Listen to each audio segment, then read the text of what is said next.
umunyu w'isi. Kandi icyo tuzi cyo bwa mbere, umunyu ni ikintu gikomeye cyane mu buzima bw'umuntu. Inyama zirahenda, ariko inyama zidafite umunyu zakuryohera? Ijambo tugiye kuganiraho riri muri Matayo ibice 5 guhera ku murongo wawo wa 13 n'uwa 14. Nababwiye ngo tugiye kuganira ku ijambo rivuga ngo kuba umukristo uryohera abandi kandi umurikira abandi. Nico kizatuma abantu benshi baza mu nzu y'Imana. Haleluya. Yego. Kuganira na Matayo igice cya 5 n'umurongo wa 13 kugeza kuri 14. Dusome izina rya Yesu. Amen. Muri umunyu w'isi, mbese umunyu nukayuka uzaryoshwa n'iki? Ntacyo uba ukimaze keretse kujugunywa hanze abantu bakawukandagira. Muri umucyo w'isi, umudugudu wubatswe mu mpinga y'umusozi ntubasha kwisha. Amen. Amen. Haleluya. Ndumva intoki zo ntabwo zambaye udupfukantoki, ushatse wakomera Imana amashyi. Iki ni ikiganiro Yesu yagiranye n'abigishwa ndetse n'abari bamukurikiye. Iyo urebye ku murongo wa mbere, amaze kuvuga abahiriwe abari bo, yarangije aravuga ati noneho abamaze kwakira Yesu Kristo nk'umukiza, nk'umwami n'umukiza mu bugingo bwabo. Arangije arababwira ngo mwebwe mwamaze kumenya, mwebwe mwamaze kunsobanukirwa, muri umunyu w'isi. Iyo bavuze isi ntabwo baba bavuze ubu butaka, baba bavuze abantu batuye isi, baba bavuze abantu baturanye nawe, baba bavuze abantu batuye mu gace kurimo, baba bavuze abantu batuyeho musengera. Abo bantu bose ni abantu batuye muri iyi si. Niyo mpamvu Yesu yakoresheje ijambo aravuga ngo muri umunyu w'isi. Kandi icyo tuzi cyo bwa mbere, umunyu ni ikintu gikomeye cyane mu buzima bw'umuntu. Inyama zirahenda, ariko inyama zidafite umunyu zakuryohera? Niba hari ikintu gihenze kugura ku isoko, inyama ziri, ariko inyama zitetse ntushyiremo umunyu, waguze amafaranga 50, ntabwo zishobora kugira gute, nta nubwo wazirya. Umunyu ntabwo tuha agaciro gakomeye cyane. Umunyu uryoshya ibyo kurya, icyo ni icya mbere. Wenda ndavuga ibintu nka 2 cyangwa 3. Umunyu icya kabiri ni umuti. Umuntu ashobora kugira ubushe cyangwa se akagira igisebe runaka, yashyiraho umunyu kikagira gute, kikuma. Ikindi cya gatatu, umumaro w'umunyu nuko iyo ufite ibiryo biri mu munyu ntabwo bipfa kugaga. Sibyo ra? Abantu bateka siko bimeze. Ntabwo bipfa kugira gute, kugaga. Bishatse kuvuga ngo umunyu ni ikintu gikomeye cyane. Yesu yise abakristo arangije arababwira ngo muri umunyu w'isi, muri umunyu w'abantu babegereye, muri umunyu w'abantu bamaze gukayuka kugira ngo mwongere mubazane kugakiza, muri umunyu w'abantu basubiye inyuma. Birakwiye kugira ngo uwicaye ahangaha wese amenye yuko akwiriye kuba umukristo uryohera abandi. Nk'uko ibiryo bitagira umunyu bitaryoha, niko n'umukristo utagira agakiza aba ataryoshye muri we. Umuntu utizera Kristo nta cyiza cyasohoka muri we. Impamvu Yesu yisaba abantu aravuga ngo muri umunyu w'isi, nuko yarazi yuko ari kubaha ibibatunga, ibyo kurya by'ubugingo, yuko nabo nibamara kubikoresha bazazana benshi kugakiza. Wibuka ijambo Yesu yasize avuze, yaravuze ngo ibyo ntakoze nkiri kumwe nawe, umwuka wera nawe amanukira mwebwe muzagira mute.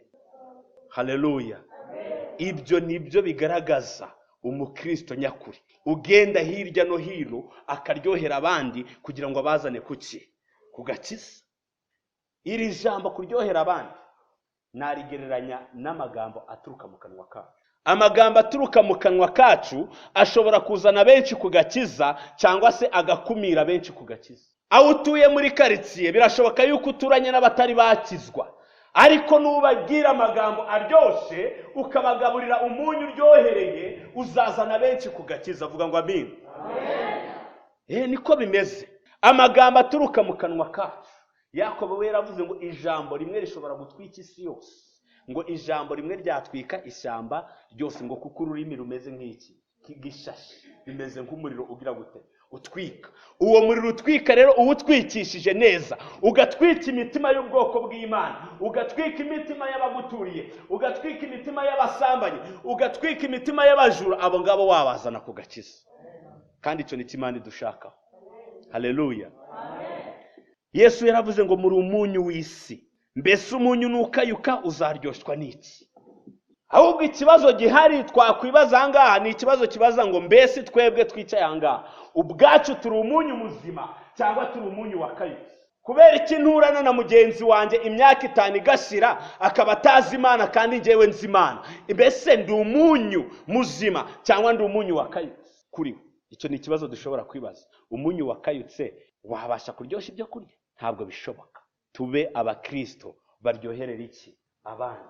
Umukristo uryoherera abandi. Abakobwa baba abakobwa baryoherera abandi. Abasore baba abasore baryoherera abandi. Twese uko turi ahangaha tuba ubwoko Imana yishimira. Umurongo wa 14 ni umurongo mwiza cyane uvuga ngo muri umucyo w'isi, umudugudu wubatswe ku mpinga y'umusozi ntubasha kugira gute? Ntabwo ubasha kwihisha. Umudugudu wubatswe ku mpinga y'umusozi ntabwo ubasha kwihisha. Hano ntabwo hegutse cyane, ariko umuntu aturukiriya hirya agahita abona uru rusengero kubera yuko rwubatse ahantu hegutse. Uko niko n'umukristo ameze. Ukimara kuvuga ngo nizeye Kristo nk'umwami n'umukiza wanjye, abantu benshi bahise babimenya. Kubera yuko rero utabasha kwihishira aho wanyura hariho hose, birakwiye kugira ngo n'amagambo ava mu kanwa kawe aba amagambo atunganye, aba amagambo ashimisha abandi, aba amagambo anezeza abandi, aba amagambo ahindurira abandi ku gakiza. Birababaje ko benshi aho kugira ngo bavuge amagambo meza bavuga amagambo mabi, bigatuma abantu benshi bakumirwa kuza mu nzu y'Imana. Wari wagera ahantu wabwira umuntu ngo wajaje kumbera umushitsi, yarangiza akagusubiza ngo nabariya si ntimusengana, ntibakora ibi nibi, ntibakora ibi nibi. Wumva umeze uti iyo ugiye kuvuna uwo muntu akakubwira aba musengana uko bitwara? Wumva umeze ute? Wenda mwewe ntabwo muhura nabyo kuko ntimwita no gusura, ariko pasiteri nabo bavuga ubutumwa bo bajya gusura babibabwira neza. Buriya hari amabanga menshi abavuga butumwa babitse yanyu bagiye bababwira muri karitsiye. Ahuba uri umudugudu wubatswe aho ngaho utabasha kwihishira, kuko nuko tutakomeje amagambo aravuga ngo nta cyahishiwe kitazahishurwa, kandi ngo nta n'uwakongeza itabaza ngo aryubike wiki. Niba ufite agakiza muri wowe kagaragaze karyohera abandi. Niba ufite imbaraga muri wowe, niba ufite impano Imana yaguhaye, niba ari iyo gusura, niba ari iyo kuvuga ubutumwa, niba ari iyo gufasha abakene, niba ari iyo kujya kureba abarwayi, kuko hari n'utashobora kujya kureba abarwayi kandi basenga, ariko ukaba uyifite, genda uyikosore kuko utabasha kugira gute? Kwihishira. Iby'Imana yashyize muri twebwe ni byinshi. Iby'Imana yashyize muri twebwe ni byinshi. Impano Imana yaduhaye zo gukoresha ni nyinshi. Turakwiye kugira ngo tuzikoreshe, tuminjagire uwo munyu Imana yateretse muri twebwe, kuko abazakizwa bazazanwa n'iki? N'ingeso zacu nziza.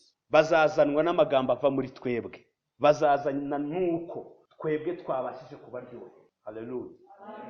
Mwene nyoko cyangwa mwene so mubana mu nzu mubanye muti? Uramuryohera? Umubera umunyu muzima? Mukuru wawe, mubyara wawe, umuvandimwe wawe wikwirirwa ujya kure, abo ngabo mubana mu nzu bo mubanye muti? Siyo bakubonye ufashe Bibiliya ugiye gusenga baravuga ngo koko uyu ni umukristo, cyangwa baravuga ngo uyagiye kwiyoberanya? Ni ikibazo bene data. Haleluya. Nitujya guhindura tubanze guhindura abo duturanye nabo, tubanze guhindura abo tubana nabo hehe? Mu nzu. Abo ngabo bakeneye kwakira agakiza. Vuga ngo amen. Bakeneye kwakira agakiza ka Kristo nguko nawe wabashije kukakira, ariko babere umucyo, babere umunyu muzima, baryohere mu magambo baganiriza, mu byo babwira. Reka kunegura mugenzi wawe, ahubwo babwira ibyanditswe mu gitabo cy'iki cy'ubugingo. Haleluya. Imana yacu ishimwe. Buri wese uri aha ngaha ndagira ngo atahe azi yuko agomba kuba umukristo uryohera abandi, kandi akaba umukristo umurikira iki? Abandi. Yesu yaravuze ngo muri umucyo. Iri jambo muri umucyo nuko tutajya muri byinshi, ariko ni ijambo rikomeye cyane, kuko muri Yohana igice cya mbere haravuga ngo uwo mucyo waviriye mu mwijima abantu ntibagira gute? Kandi uwo mucyo ni Kristo. Niba Kristo yaravuze ngo muri umucyo, bishatse kuvuga ngo imbaraga ziri muri we natwe ziturimo. Ingeso zakagombye kuba muri Kristo ari hano ku isi ni twebwe yazisigiye, ariko ikibazo tuzigenderamo nk'uko bikwiriye. Ubu butware bwo kuba umucyo wo kumurikira abandi yarabudusigiye. Mbese tujya tumurikira abandi?